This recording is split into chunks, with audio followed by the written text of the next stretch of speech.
Alors, il y aurait beaucoup de personnes qui auraient été abusées par des sociétés qui ont promis de les équiper en panneaux solaires. Abusées, pourquoi ? Abusé parce que ça commence toujours de la même manière. Vous recevez un coup de téléphone, ça s'appelle du démarchage téléphonique. Vous recevez un coup de téléphone de société qui est censée vous vendre des panneaux photovoltaïques, des panneaux solaires. On vous fait des promesses mirifiques. On vous dit que, j'ai encore du chocolat dans la bouche, pardon. On vous dit que sur votre toit, on va installer des panneaux. Vous allez pouvoir avoir votre propre énergie, donc diminuer finalement votre facture d'électricité, voire même vendre cette énergie à des sociétés, à d'autres fournisseurs d'électricité. On vous promet donc des bénéfices que vous allez pouvoir réaliser. Tout cela pour à peu près entre 25 et 30 000 euros. On vous vend également le crédit, on vous couple tout ça avec un crédit. Et bien sûr, tout cela ne fonctionne pas ou très mal. Ou évidemment, l'énergie vendue ou l'énergie promise n'intervient pas, n'arrive pas. Et puis surtout, la société fait faillite. Et c'est ce qui est arrivé d'ailleurs à Christian, dont on a suivi la mésaventure.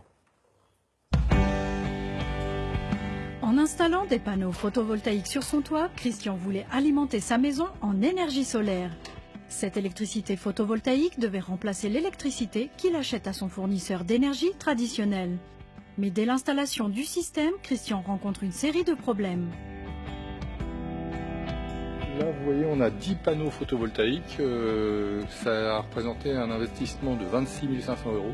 Et aujourd'hui, on n'en est franchement pas content puisque ça ne nous produit aucune électricité d'origine photovoltaïque. Et nous avons essayé de joindre l'installateur en vain à plusieurs reprises. Nous lui avons envoyé 11 mails depuis octobre 2016, une lettre recommandée, aucune trace, donc aucune réponse.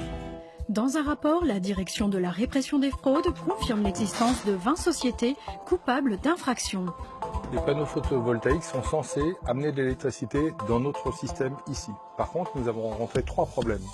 Le premier, c'est que le bouton de mise en service n'avait pas été actionné. Et ça, c'est après plusieurs mois de relance et de l'installateur et du fabricant que le fabricant nous a dit « le bouton n'est pas actionné, donc il n'est pas en service votre matériel ».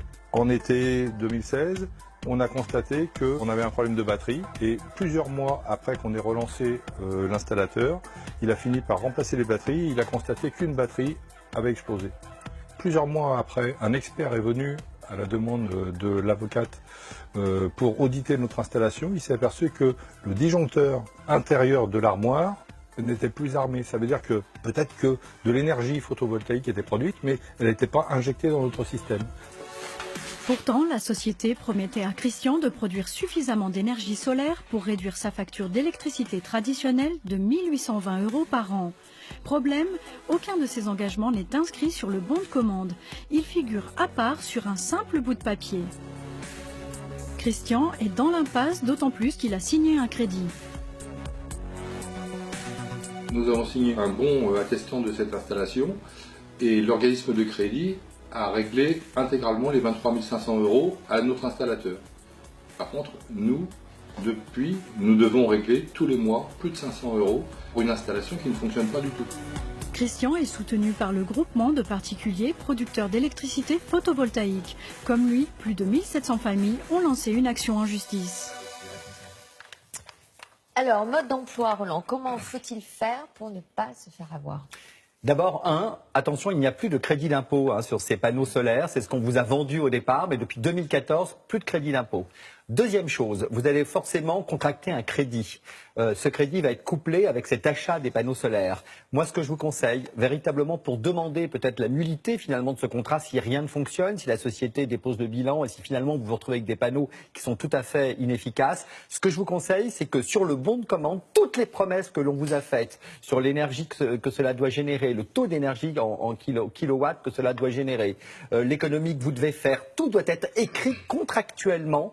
Car si finalement tout ce qui a été écrit sur le bon de commande, sur les documents publicitaires, on a moult décisions de justice qui ont été rendues là-dessus, si tout ce qui était écrit finalement n'a pas été scrupuleusement respecté, vous pouvez obtenir la nullité du contrat d'achat de ces panneaux et de ce fait la nullité du contrat de crédit. Vous n'aurez pas à rembourser ces mensualités parce que la plupart du temps vous êtes avec des panneaux inefficaces et tous les mois vous payez le remboursement de ces panneaux. Donc vraiment faites en sorte que tout soit indiqué par écrit pour ne pas vous laisser berner. Enfin, il y a une association des victimes du photovoltaïque parce qu'ils se sont organisés aujourd'hui. Cette association va vous accompagner dans l'ensemble de vos démarches. N'hésitez pas, même avant de signer, peut-être prenez renseignement auprès de cette association pour être sûr de la qualité et de la véracité de ce qui va vous être promis par la société qui vous a finalement démarché.